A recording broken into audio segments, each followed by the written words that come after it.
Today we're reviewing Sagani, designed by Uwe Rosenberg and brought to us by Eagle-Gryphon Games. I'm Mark Maya. Welcome to Board Game Coffee. Vincent, get back here this instant! Thank you. Oh, I love you too. I couldn't have done it without you. Thank you. Thank you. Sagani is a 1 to 4 player competitive tile-laying game where players take turns trying to fool everyone else at the table into believing that they have a better plan in mind than you do, when in fact we're all just laying down colorful tiles in hopes that everyone else is doing worse. Now, before receiving Sagani, I was told that it was the sister title to Nova Luna, a game that is apparently adored by everyone on the planet. But here's the thing, I've actually never played Nova Luna, and I get gamer shamed every time that little factoid comes up. You've never played Nova Luna? It's amazing. That's what everybody keeps telling me. And you call yourself a serious gamer. Are you even qualified to do this review? Okay, that's enough of you. Out of my set. Off my set. Sagani is a deceptively simple game that you might think is too simple to be good.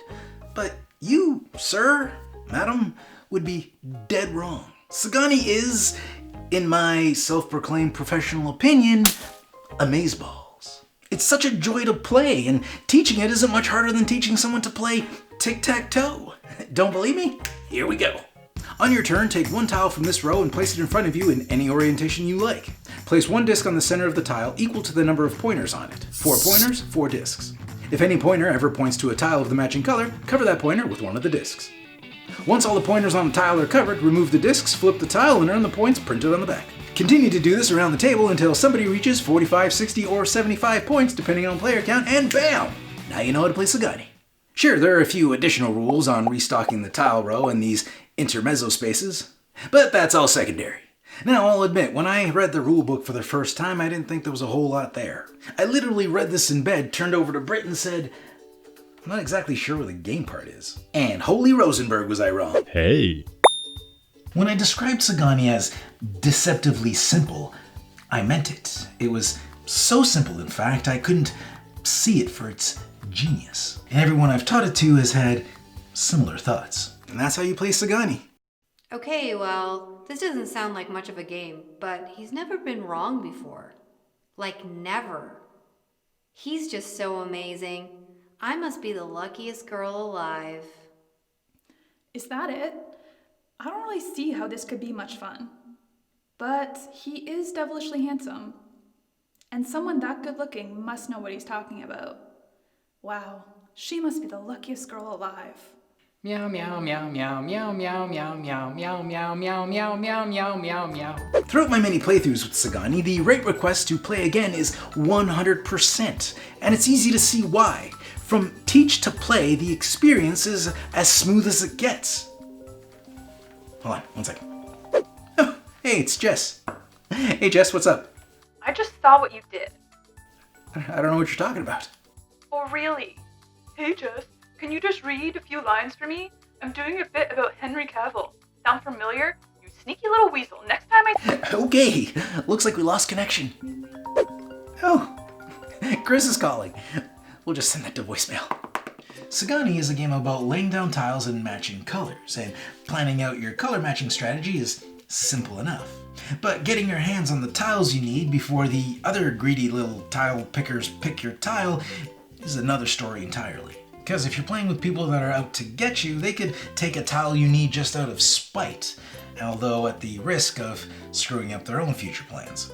But most of the time, when another player takes a tile that you've been so greedily waiting for, it won't be intentional. Because to do it on purpose means watching and deducing what other people need, and even in a 2-player game that can get a little brain strainy, and in a 4-player game, don't even try. There's so much cleverness in this simple little game that you really have to play it to appreciate it. Those discs I mentioned, for example, they're not just for tracking your color matches, although that is their primary goal, but what they really are is an investment in your future plans, an investment in yourself.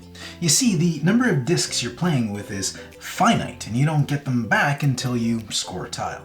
So if you go all in on the harder to achieve, higher scoring tiles, you might find yourself short on discs and struggling to bring your plans to fruition.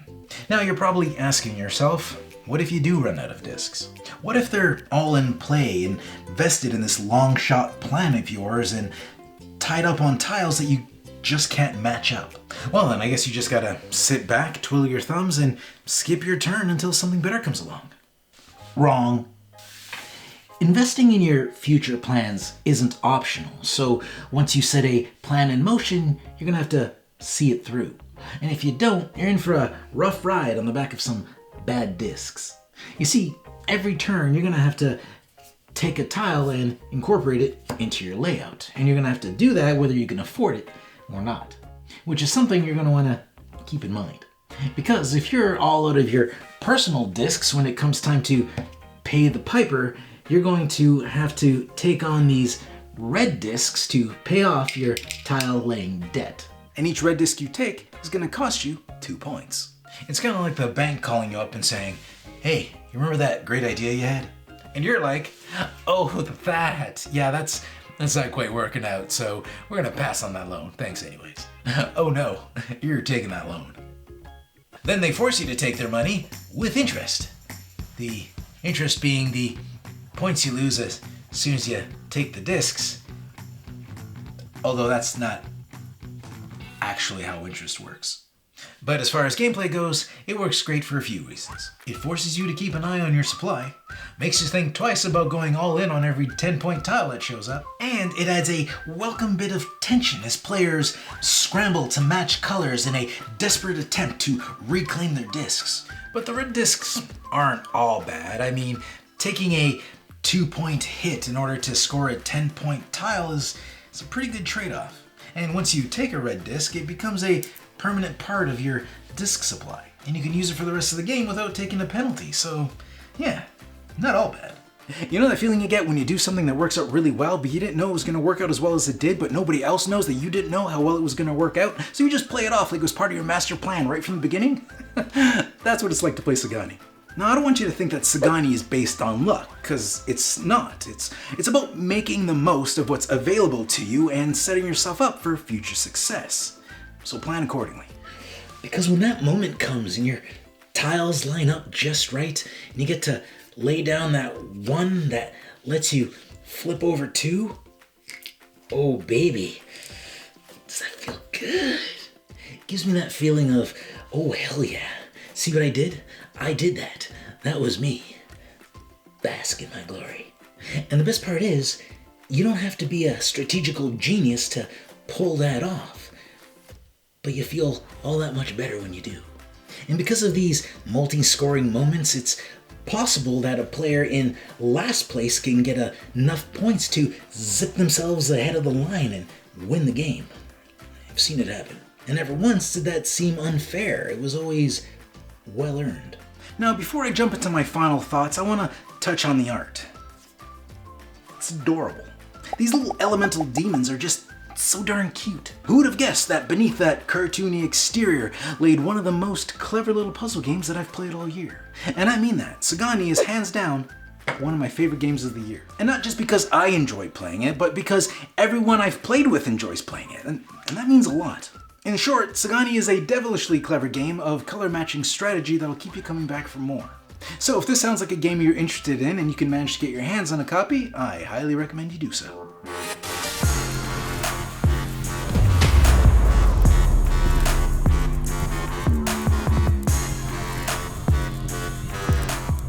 Thanks for joining us. If you like this video and you want to see more, subscribe to our channel. It's the best way to keep up to date with everything we do here at Board Game Coffee. But if you want to see more right now, we got plenty of videos to choose from.